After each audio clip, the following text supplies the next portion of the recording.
No, we're not saying that.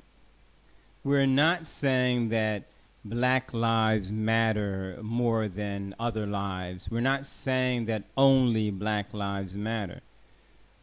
But we have the responsibility as African American or so-called black people to speak up for ourselves.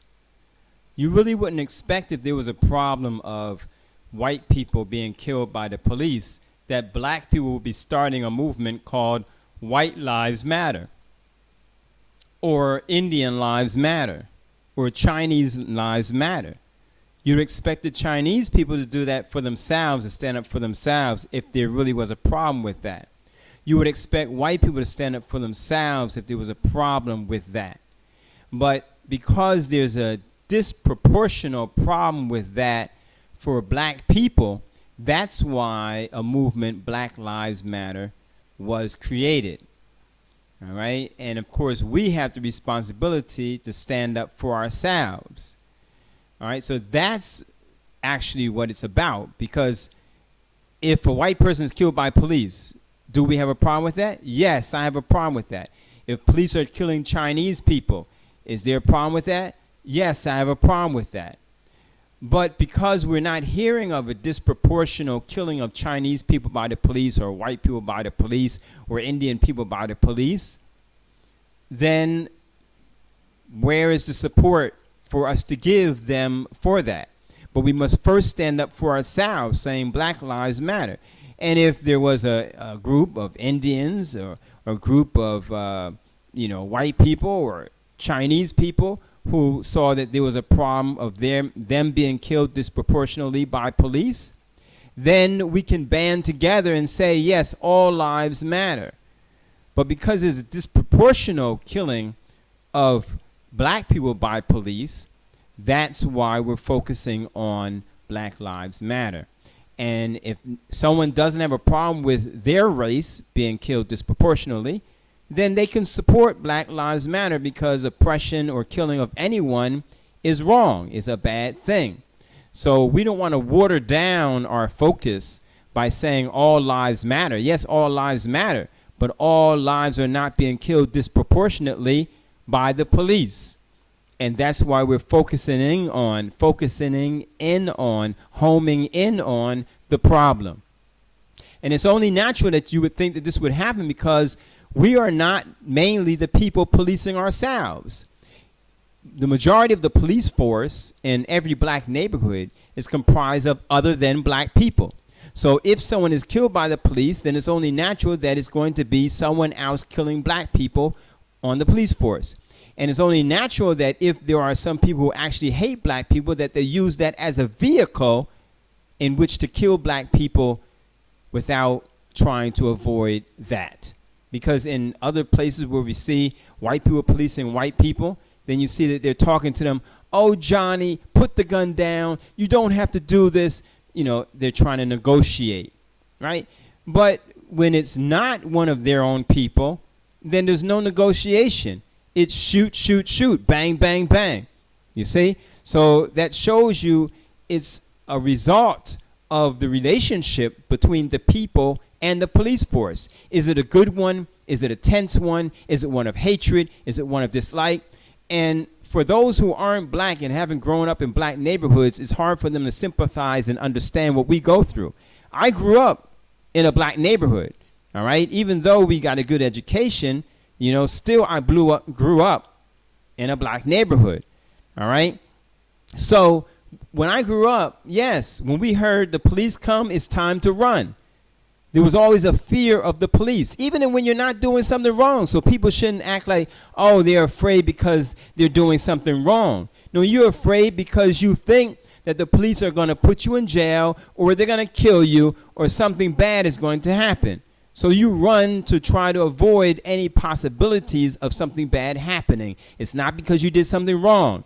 I remember many times I was just walking somewhere and the police just came up. Because why? Some white person called them. Okay? So before we were just riding our bikes, right? And police came up and stopped us. One time we were walking somewhere. The police came up and stopped us. Why? Because we're black. walking through maybe a white neighborhood or walking past a nice house or riding our bikes past the bank, it's always assumed that a black person is a criminal. That's the assumption. You see a black person, he's a criminal. He goes into a store, he's the first one to be watched, to be followed as he walks up and down the aisles. That is the stereotype. That's what we have to live with. We go into stores and we're being followed. We walk through a neighborhood, the police are called. We ride our bikes somewhere, the police are called. And they always say you fit a description, you know, and maybe I don't have time to be stopped by the police for something that I didn't do. I remember being at the train station, and they don't just send one cop, they send a group of cops. And sometimes their guns are drawn. What is this? You're unarmed. And in my case, I'm thinking about times when I was a young man and a child, a teenager. Children riding their bikes and the police come after them. Not just one cop, a few cop cars or a few police. These are the things that we live with. That many of you, if you're not black or haven't grown up in a black neighborhood, then you don't realize what I'm talking about. And so many of us hope to get a good job and get a good education and move out of black neighborhoods because of the crime, because of the injustice, because of how the police treat us, thinking that once you have a lot of money, once you're in a nice neighborhood, now you'll be treated differently. And unfortunately, if they don't recognize you as being someone like LeBron James and even then, O.J. Simpson or Bill Cosby, we still see even the people that we thought we could look up to being put in jail too. So, one, we should try to avoid committing crimes. And then two, we know that we're always targeted, whether we committed a crime or not. And if we commit a crime, we're treated harsher than those who commit the same crimes by other nationalities. A white person commits a crime and he either doesn't go to jail or he doesn't do a lot of time, or he gets off scot-free if he has the right money and right relatives, he knows the right people. You see, so we constantly see injustice within the so-called justice system. People going to jail and they're innocent. People being killed and they're innocent and unarmed. We constantly see this happening to us and to our people and to our relatives and to our friends. So that's why Black Lives Matter is something that came into fruition because of the conditions that we have grown up in. And it doesn't mean that we don't have a problem with a black person killing a black person.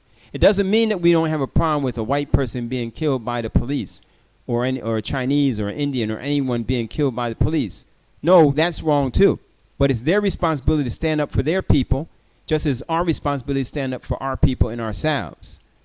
And hopefully we'll see a change across the board, including not only the treatment of others towards us, but the treatment of ourselves to ourselves. All right, so the answer is no, we don't think that only Black lives matter. We think all lives matter, but it's our responsibility to speak up for ourselves and to defend our situation before anyone else's. But yes, all lives matter, indeed, but so does ours.